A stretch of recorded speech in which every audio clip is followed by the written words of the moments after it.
Oke, selamat malam. Bertemu kembali bersama saya, Sandro Jabrik, wong paling ganteng santunya. Yes, hari ini kita melihat sebuah keadaan dan kondisi di mana Hong Kong luar biasa ya. Mereka melakukan protes, melakukan ketidakpuasan atas sebuah keputusan. Jadi rencana undang-undang ataupun amandemen yang akan ditetapkan sebagai sebuah peraturan. Dan sebenarnya permasalahannya adalah sederhana dan simpel, sehingga menimbulkan sesuatu yang begitu luar biasa. Begitu banyak jutaan manusia turun ke jalan untuk mencoba menyampaikan aspirasi atau menunjukkan bukti secara nyata, menunjukkan bahwa mereka tidak menyukai atas keputusan yang akan ditetapkan menjadi sebuah undang-undang. Ini menjadi sebuah dilematis. Orang-orang berbaju hitam turun ke jalan berkonvoi sambil meneriakkan turun, turun, turun.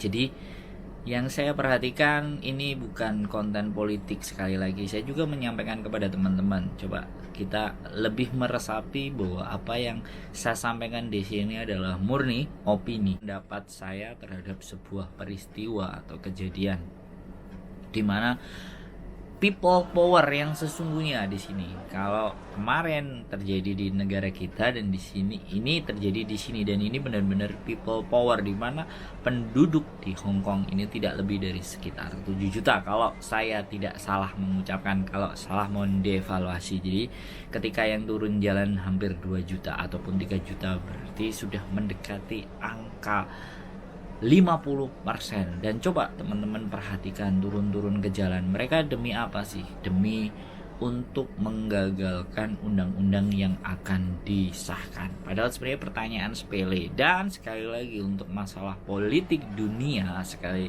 ini adalah momentum yang luar biasa di saat terjadi perang dagang antara US dan China. Nah, ternyata di Hong Kong dan China pun akan terjadi konflik. Kalau kita bicara ini kecil, ini sudah kali yang keberapa mereka turun ke jalan sampai berjumlah sekian juta orang manusia turun ke jalan. People power. Nah, intinya adalah apa sih? Intinya yang ingin saya sampaikan di dalam YouTube saya ini adalah banyak hal-hal positif yang bisa saya pelajari dari kejadian-kejadian ini. Ketika saya turun ke jalan, saya melihat demonya. Jadi kalau demo yang saya lihat di sini, yang sekali lagi yang saya lihat di Hong Kong, itu mereka fokus kepada tujuan mereka di mana gitu. Jadi saya juga mungkin kurang bisa membaca situasi di mana apakah ada muatan-muatan, tapi yang saya lihat di lapangan itu kalau toh pun terjadi bentrok, itu hanya bentrok antara polisi dan massa yang ingin masuk ke dalam tempat yang menjadi sasaran mereka. Yang pertama adalah Legislative Council, yang kedua rumahnya Bude, saya bilangnya Bude ketua, Bude gubernur. Nah, saya nggak akan menyebutkan nama, tapi Bude gubernur di Hong Kong. Jadi artinya yang mereka tuju, yang mereka sasar ya tempat itu, dan mereka tidak akan melakukan hal-hal ataupun menjarah ataupun rute sepanjang long march mereka. Bahkan terkadang mereka dengan tertib berjalan menuju alur atau tempat yang memang sudah disediakan di situ. Nah, disitulah yang saya belajar bahwasanya kalau negara yang sudah tertata, sumber daya manusianya sudah bisa tertib, bisa mengatur dirinya sendiri, dan dia tahu ada kepentingan publik yang lain yang terus kita toleransi, dia mau jualan. Bahkan saya lihat ada sebuah video yang saya sempat dokumentasikan, itu ada kios dagang kecil, kemudian jual minuman, jual roti, ya banyak dipenuhi dan itu pun dibeli gitu. Jadi mereka tidak semata-mata ya mumpung ada kericuan, keramaian kita manfaatkan ya. Saya tidak bertendensi ngomong seperti ini, tapi itu yang saya lihat fakta di sini. Saya nggak akan menghubungkan dengan fakta-fakta yang lain. Tapi pada kenyataannya disitulah, dan kenapa saya membuat video ini, karena sekali lagi sudah sejak tahun 2013 saya tinggal di Hong Kong.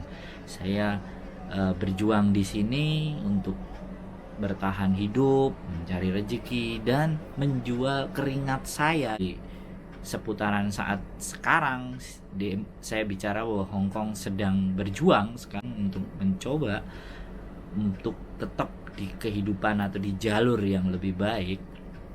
Maka saya juga merasa kok rasanya bagaimana juga gitu loh.